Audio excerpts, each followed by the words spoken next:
All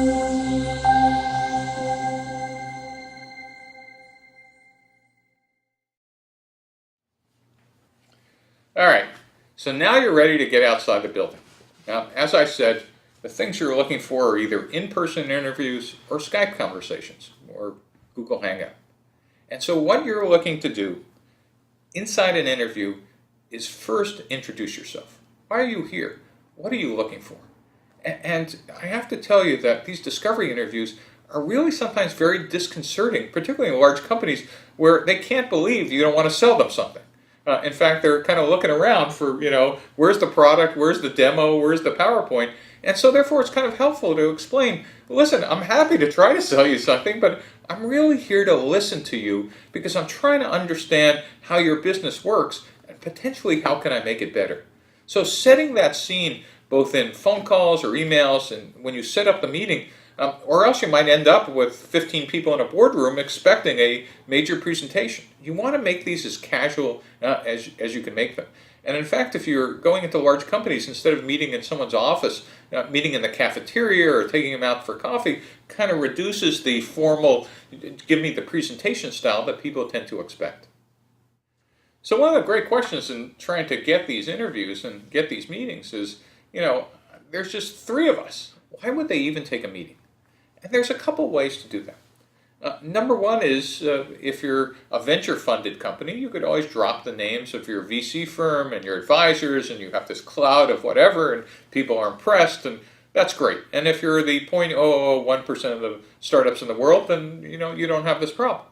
But what if there really are 3 of you, and this is before you've raised any money? Well, instead of telling people that you're there and they ought to take the meeting because you're important, you need to convince them that they want the meeting because you think they're important. And for most human beings, hearing and understanding that someone wants to listen to them talk about their industry or their business actually pushes a button that doesn't get pushed most of the time in a company.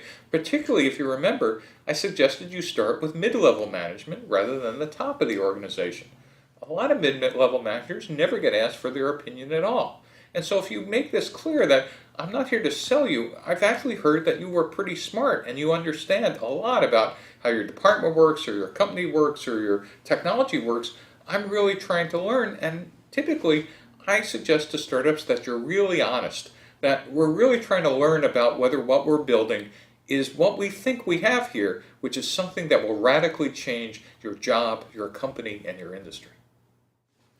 When you first start discovery, you'll probably be like me when I first started. I actually would go in and hold the list of questions to myself, going down the list, making sure I asked all the questions the same way to all the customers. But after you get more comfortable in discovery, it becomes a lot more fun. Because this time, you'll let the conversation flow where it's going to go, making sure you cover the key parts about tell me about your company and tell me about how you do your job and what kind of pricing, but you won't be so rigid about what order you ask them. And that's when some of the interesting things come out is a potential customer might say, yeah, this is kind of important. And after you've asked this question a lot, you might say, yeah, but it looks like you're trying to tell me something else. Yeah, well, listen, it doesn't seem like you guys are solving anything like this, but boy, if you could solve this problem, we'd pay $1 million for that. Let me tell you, $1 million, you got my attention. What is that problem?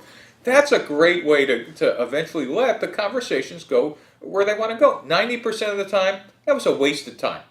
But it's that 10% that you're looking for that turns Groupon from the pizza company into the $1 billion company, or ODO into Twitter. Those are the insights you're looking for.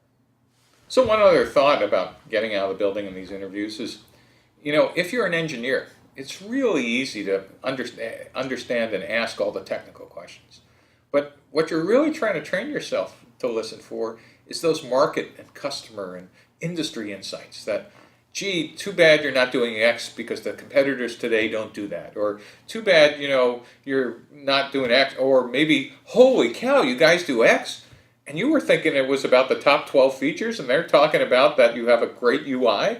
Wow, that's something you never would have understood back in the building where you were coding. And that's the intent of getting out of the building and talking to customers. So one of the interesting questions is, should you record the interviews? That is, should you use some kind of electronic media? Should you bring a camera? Should you, start taking notes? One of the best ways to record an interview is not only pencil and paper, but I always put a portable device on the desk and ask permission, of course, of whether you could record the interaction. And when the interview's done, I ask the customer permission to take their picture of either them or outside their office or something interesting in their company or their house or whatever, because it actually puts a face to the notes.